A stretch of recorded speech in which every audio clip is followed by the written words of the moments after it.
Hello दोस्तों। तो मैं आज आपके समक्ष ये लेके आ रहा हूँ CDS 2 2022 जो अभी 4 सितंबर को जो एग्ज़ाम हुई उसी के क्वेश्चंस के एक्सप्लेनेशन और आंसर ये आज हम लोग इस वीडियो में डिस्कस करेंगे। पूरे तो नहीं डिस्कस करेंगे, पहले 10 क्वेश्चन करेंगे और 10-10 क्वेश्चन रोज करके ये पूरा एक जो है कंप्लीट एक सीरीज बनेगा जिसमें आपको एक्सप्लेनेशन भी मिलेगा और आंसर की ऑथेंटिक आंसर की मिलेगी, क्योंकि जो आंसर्स हम देंगे उसके एक्सप्लेनेशंस भी यहाँ पे देंगे आपके सामने, तो आपको एक ऑथेंटिकेशन जो है यहाँ पे रहेगा। तो ये ए सीरीज है, आप ध्यान में रखिएगा ये ए सीरीज है। तो इसका पहला क्वेश्चन है, आप you can read. Left hand side पे हमारा क्वेश्चन पेपर रहेगा और राइट हैंड साइड पे जो भी हैं एक्सप्लेनेशन रहेंगे या जो कुछ भी हमारे उससे रिलेटेड एक्सप्लेनेशन रहेंगे क्वेश्चन से रिलेटेड, वो आपको मैं यहाँ पे राइट हैंड साइड पे डिस्कस करके आपको मैं जो है हम लोग आंसर जो है आंसर पे आएंगे। तो पहला है, which one of the following is the first and the oldest government owned coal mining company in India. तो अगर हम देखेंगे which one of the following is the first and the oldest government owned coal mining company in India, इसका answer B है, Singareni collieries company limited. ठीक है, इसका explanation तो नहीं दूंगा, डायरेक्ट आंसर मैं बताऊंगा, B is the correct answer. ठीक है। Second question is, which one of the following is the tributary of Barak river in Manipur. Manipur में एक बराक रिवर है, उसकी कौन सी ट्रिब्यूटरी है। तो यहाँ देखिए एक आपको ये जो दिख रहा है ये बराक रिवर है, ये इस तरीके से बराक रिवर है और इसकी ट्रिब्यूटरी कौन सी है ये बताना है। तो ये बहुत मैंने क्वेश्चन ना ट्विस्ट करते हैं, कभी कभी ये बोलते हैं कि which one of the following बनाना है, कभी कभी ये बोलते हैं कि which one of the following is not the tributary, ऐसा भी क्वेश्चन आता है। बट इसमें which one is the tributary, which one of the following is the tributary, इसमें से कौन सी ट्रिब्यूटरी है वो बताना है। तो A is the answer, so you can see the A,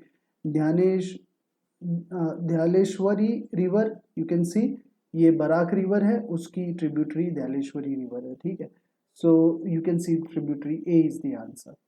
now third, which type of vegetation will you find on the way as you travel from Bikaner to Konark by the road by shortest distance। अगर shortest distance Bikaner से कोणार्क जाना है by road आप जा रहे हैं, तो shortest distance में जब आप बीकानेर से कोणार्क में जाएंगे तो आपको किस किस टाइप का वेजिटेशन दिखाई देगा, तो किस किस टाइप का वेजिटेशन दिखाई देगा ये प्रश्न है। तो सबसे पहले आपको रूट पता होना चाहिए, बीकानेर कहाँ है और कोणार्क कहाँ है ये सबसे पहले पता होना चाहिए। तो ये है बीकानेर, ये न्यू दिल्ली है, इंडिया इस तरीके से है, माइनस कर देता हूँ थोड़ा सा ताकि आपको जो है पता चले। तो इस तरीके से बीकानेर यहाँ पे है और जो है कोणार्क इस तरफ में है। ठीक है, तो बीकानेर से कोणार्क, तो सबसे पहले कौन सा वेजिटेशन आएगा, तो डेफिनेटली बीकानेर राजस्थान में है। तो ये मैप देखिए, ये मैप से आपको पता चलेगा, ये नेचुरल वेजिटेशन ऑफ इंडिया का मैप है। तो बीकानेर कहीं यहाँ पे कहीं है और कोणार्क यहाँ पे कहीं है। तो यहाँ से आप निकले तो यहाँ सबसे पहले कौन सा आएगा, डेजर्ट वेजिटेशन, ये देखिए डेजर्ट वेजिटेशन है, तो यहाँ सबसे पहले डेजर्ट है। तो पहला कौन सा आना, डेजर्ट आना चाहिए। तो डेफिनेटली ए और सी तो आंसर है ही नहीं, डेजर्ट पहला है, तो बी और डी में से ही कोई आंसर रहेगा। अभी सीधा चलते हैं लास्ट, कोणार्क। कोणार्क की यहाँ पे है, यहाँ पे कौन किस प्रकार का है, लिथोरल और स्वैम्प है। यहाँ पे किस प्रकार का है, लिथोरल और स्वैम्प है। तो लिथोरल और स्वैम्प जनरली यहाँ पे मैनग्रूव फॉरेस्ट भी पाए जाते हैं। तो डेफिनेटली पहला डेजर्ट रहेगा और आखिरी में जब कोणार्क की तरफ पहुंचेंगे तो मैनग्रूव रहेगा, तो बी इज द आंसर। तो आप देखिए पहला अभी सीक्वेंस से जाते हैं, डेजर्ट पहले यहाँ पे है, यहाँ पे जो फॉरेस्ट थॉर्न, ये देखिए ट्रॉपिकल थॉर्न है, ट्रॉपिकल ट्राइडिसिडियस नहीं है, सॉरी ट्रॉपिकल थॉर्न है, यहाँ पे दिख रहा है ट्रॉपिकल थॉर्न, ये ट्रॉपिकल थॉर्नी। ठीक है, फिर मॉइस्ट डिसिडियस और मैनग्रोव। ठीक है, तो ये इस तरीके से आपको जो है पूरा एक सीक्वेंस पता चलेगा, B is the right answer. अब चलते हैं फोर्थ क्वेश्चन की तरफ। Consider the following statement about karewas. Karewas के बारे में इसमें से कौन कौन से स्टेटमेंट जो है वो सही है वो हमको बताना है। How many of the above sentence is are correct, तो इसमें से 1 2 3 दिया हुआ है और इसमें से ये बताना है कि इसमें से कितने स्टेटमेंट सही है। मैंने ऐसा आंसर नहीं देना कि पहला स्टेटमेंट सही है या सेकंड स्टेटमेंट सही है या थर्ड स्टेटमेंट सही है, इसमें से बताने कि इसमें से कितने कितने स्टेटमेंट्स, मैंने इसमें से 3 है तो तीनों स्टेटमेंट राइट है क्या, तो आपको नंबर देना पड़ेगा 3। इसमें से 2 स्टेटमेंट राइट है क्या, मैंने पहला और तीसरा भी राइट हो सकता है, तो वो आंसर देना पड़ेगा 2। इसमें से एक भी राइट नहीं है तो नन। तो अब कितने स्टेटमेंट राइट है ये पूछा गया है, ठीक है। तो क्वेश्चन को बहुत बारीकी से देखना पड़ता है, क्या पूछा गया है और क्या आंसर दे रहे हैं। कभी कभी हमें सारी कुछ जानकारी होती है, पर जानकारी होने के बाद में भी क्वेश्चन में जो पूछा गया है वो कुछ और होता है और हम आंसर कुछ और मार के जाते हैं। तो इसका जो आंसर है एक्चुअली ये फर्स्ट सेकंड थर्ड जो है ये तीनों राइट है, तो तीनों इसके आंसर है। तो मैं कार्यवास के बारे में बताना चाहूँगा। यहाँ पे एक छोटा सा जो है यहाँ पे एक है, कार्यवास होता क्या है। कश्मीर में एक highly fertile alluvial soil deposit है, they are known as karewas and being destroyed in the name of development much of the peril of the local people. तो ये कारवास है जो डिस्ट्रॉय हो रहा है क्योंकि लोकल पीपल उसको डिस्ट्रॉय कर रहे हैं। ये एल्यूवल डिपॉजिट है। तो ये इधर देखिए, ये पीर पंजाल वैली है। यहाँ से आप नीचे जाएंगे तो यहाँ पे आपको जो है जो ये है ये मिलेंगे। तो these are lacustrine deposit of pleistocene period, ये सही है इसका, है ना। दूसरा है they are found along the lower slopes of Pir Panjal. Lower slope बोले तो कौन सा है, इधर lower slope of Pir Panjal में मिलते हैं क्या, ठीक है, लोअर स्लोप। और तीसरा है karewas are well known for the cultivation of saffron, almond and walnut. तो देखिए lower slope of Pir Panjal पे मिल रहा है कारवास, ठीक है। एंड दोनों तरफ मैंने ये भी है, these are the lacustrine deposit of the pleistocene period. और यहाँ पे डेफिनेटली कश्मीर में आप जाएंगे तो सैफरन और आलमंड और वैलनट की जो है खेती होती है। तो ये यहाँ से ये तीनों मैंने all the three statements are correct is the right answer, ठीक है। अभी जाते हैं क्वेश्चन नंबर 5 की तरफ। Question number 5, consider the following statement about the Indian state. इसमें से कौन से ये ये एक दो तीन ये तीन स्टेटमेंट दिए हैं और इसमें आपको आइडेंटिफाई करना है ये तीनों स्टेटमेंट कौन से स्टेट में राइट आते हैं। But statement about the Indian state, तो इसमें से कौन से ऐसे स्टेटमेंट है जो इन स्टेट में आइडेंटिफाई करते हैं, तो हमें पता करना है। तो इसमें अगर आप सीधा थर्ड वाला स्टेटमेंट देखिए, अगर मैंने आपको ना ये पूरे स्टेटमेंट एकदम करेक्ट पता होने की जरूरत नहीं है। इसमें से अगर एक चीज भी अगर आपको सही से पता है कि ये यहाँ पे होती है, तो आप ये ना ये पूरा क्वेश्चन आप सॉल्व कर सकते हैं। तो मैंने सीधा अगर मैं सिंपल जवाब बताऊं, ये देखिए नीलम सविक, the government of Andhra Pradesh later renamed Srisailam project to Neelam Sanjeeva Reddy Sagar in his honour. तो ये जो स्टेटमेंट है यही आपको बताता है कि ये जो the Neelam Sanjeeva Reddy Sagar hydel project है ये कहाँ लोकेटेड है, तो आंध्र प्रदेश में। तो अगर ये आपको बताना है कि ये सारे के सारे स्टेटमेंट कहाँ लागू होते हैं, तो आपको एक भी पता है कि थर्ड स्टेटमेंट आंध्र प्रदेश है, तो आपका राइट आ जाएगा आंसर। ये भी सही है और ये भी सही है, ठीक है। तो इस तरीके से आपको ना जब आप एलिमिनेशन टेक्निक बहुत इंपॉर्टेंट होती है, ठीक है। आपको सारे क्वेश्चन के जवाब पता होने की ज़रूरत नहीं है, मैंने हर चीज़ पता होने की ज़रूरत नहीं है एमसीक्यूज में। अगर आपको थोड़ा सा हिंट है, आप उससे ऑप्शंस को एलिमिनेट करते हुए आप ना सही आंसर पे आ सकते हैं, ठीक है। अभी ये सिक्स्थ वाला जो क्वेश्चन है ये थोड़ा सा डाइसी है, इसके ऊपर मैं आंसर देना, क्योंकि एकदम डायरेक्ट जो है मैंने काफ़ी फाइंड आउट करने की कोशिश की, बट मुझे कुछ ठोस मिला नहीं है। तो मेरे ख्याल से सी ये ऑप्शन होना चाहिए इसका, but I am not sure about this. C should be the option, क्योंकि फाइनेंशियल सर्विसेज, रियल इस्टेट और प्रोफेशनल सर्विसेज, क्योंकि अगर आप देखेंगे सी या डी में से एक हो सकता है, सी या डी में से, ठीक है। क्योंकि प्रोफेशनल सर्विसेज काफ़ी जो है पॉजिटिवली हुई है, जैसे सॉफ्टवेयर बोल दो या फिर एजुकेशन बोल दो, ये काफ़ी जो है चली। फाइनेंशियल सर्विसेज भी काफ़ी बूम हुई क्योंकि लोगों ने इन्वेस्टमेंट के बारे में पढ़ा, स्टॉक मार्केट भी गिरा और फिर उसके बाद में काफ़ी अच्छी तरीके से रीगेन हुआ है, ठीक है। इसलिए मेरे मेरे ख्याल से सी बहुत ज़्यादा ही रेलिवेंट ऑप्शन है, but I am not too sure about it. जब ये ऑफिशियल आंसर की आएगी तो इसमें से आपको देखना पड़ेगा कि कौन सा आंसर है। तो इसको ज़्यादा हम डिस्कस नहीं करेंगे C6 के बारे में, हम आगे बढ़ते हैं सेवेंथ क्वेश्चन पे। तो ये बहुत ही मज़ेदार क्वेश्चन है, सेवेंथ वाला माइक्रो फाइनेंस के ऊपर में है, तो आपको पता होना चाहिए माइक्रो फाइनेंसिंग क्या है।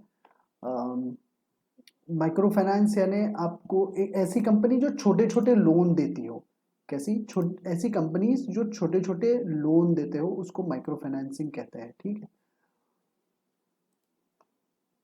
एक्चुअली माइक्रो फाइनेंसिंग इस ये इसलिए इम्पोर्टेंट है ये, मैंने जैसे आप देखते हैं ये रेडी वाले हो गए या फिर छोटे छोटे दुकानदार हो गए, जिनको ना डे टू डे लाइफ को अपना बिजनेस चलाने के लिए ना फाइनेंस की ज़रूरत पड़ती है।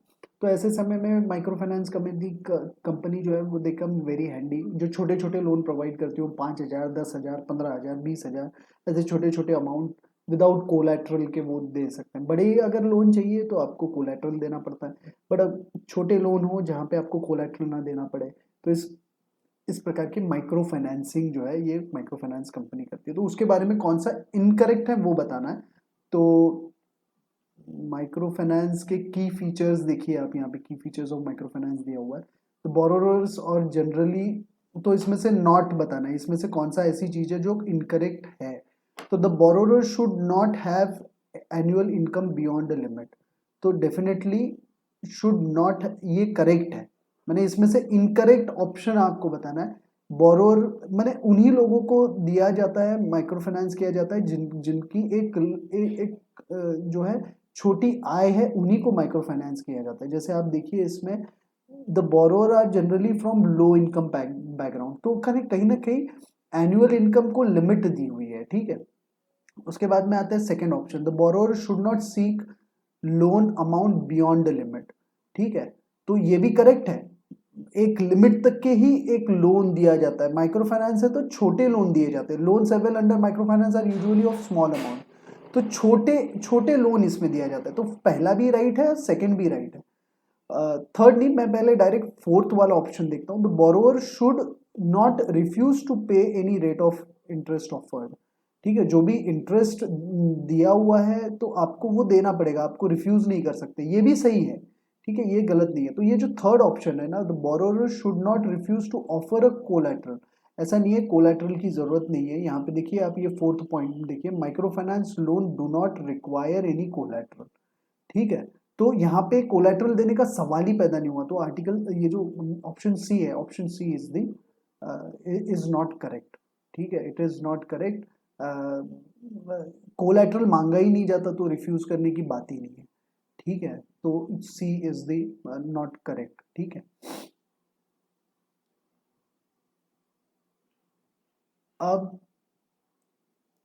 आते हैं आठवें क्वेश्चन पे, ठीक है। Which one of the following statement about non banking finance companies NBFC is not correct. पहले एनबीएफसी को समझते हैं। बैंकिंग जिस प्रकार से बैंकिंग के सारे काम करते हैं, नॉन बैंकिंग फाइनेंशियल के कुछ अपने फीचर्स हैं। कुछ एक ऐसे फाइनेंशियल इंस्टीट्यूशंस हैं जिसको, जो फाइनेंशियल कंपनी है, ठीक है, बट उसको नॉन बैंकिंग फाइनेंशियल कहा जाता है। तो इसमें से आपको नॉट करेक्ट बताना है, करेक्ट नहीं, नॉट करेक्ट। तो पहला ऑप्शन है NBFC can not accept demand deposit. तो ये देखिए,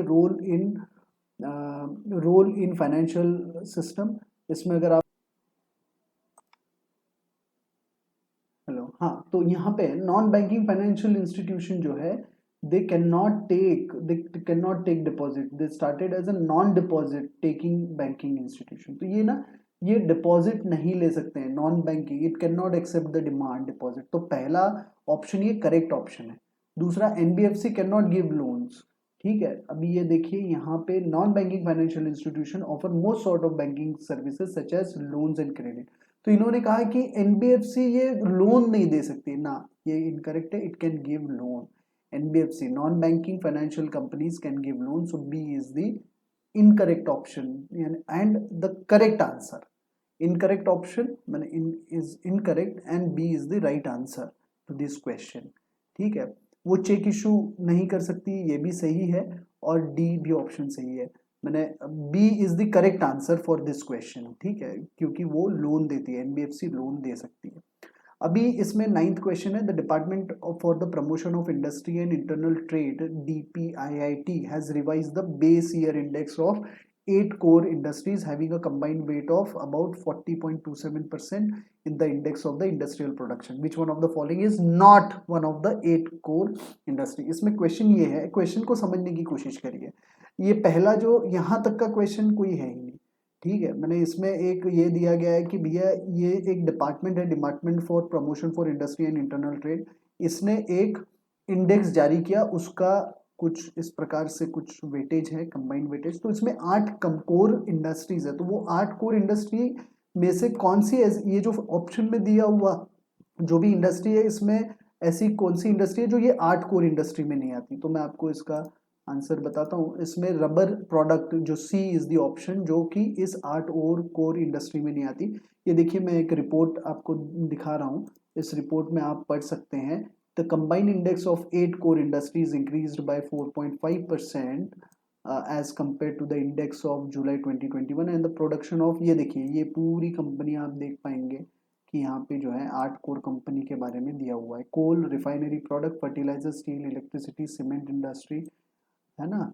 तो ये सारी जो है क्रूड ऑयल, नेचुरल गैस, तो ये यहाँ पे 8 कोर इंडस्ट्री के नाम आपको दिखाई देंगे, ये पूरे ये 8 कोर। इसमें कहीं पे भी रबर इंडस्ट्री नहीं है, तो rubber industry is not part of this. तो सी इज द करेक्ट आंसर। अभी इस सेशन का ये आखिरी क्वेश्चन रहेगा, 10-10 क्वेश्चन की सीरीज हम बनाएंगे। Consider the following statement about the micro, smalls, medium and micro, small and medium enterprises. Before I end this video, or before we come to the last question, so I hope you are liking this videos. Please like, share, subscribe and hit the bell icon, so that you can get such kind of notification for such kind of uh, informative videos. Please do that. तो अभी ये last question है हमारा इस series का, 10 first 10 question में से। तो इसमें से 3 दिए हुए हैं, आपको बताना है कि इसमें से how many of the above statement is are correct, इसमें से कौन से स्टेटमेंट करेक्ट है। अगर आप ध्यान से पढ़िएगा, ऑल 3 स्टेटमेंट्स आर करेक्ट, ठीक है। MSME, the MSME comprises of it's a dynamic sector of the Indian economy providing large employment opportunity। हाँ, काफ़ी large employment देती हैं। MSME ये लो कैपिटल कॉस्ट है और बैकवर्ड रीजन को भी हेल्प करती है, और MSME सोशल इकोनॉमिक डेवलपमेंट में बड़ा काम करती है। तो ये all the 3 options are correct. So 10th का जो राइट आंसर है वो डी है। इसी के साथ ये वीडियो यहीं समाप्त होता है। जय हिंद, जय भारत।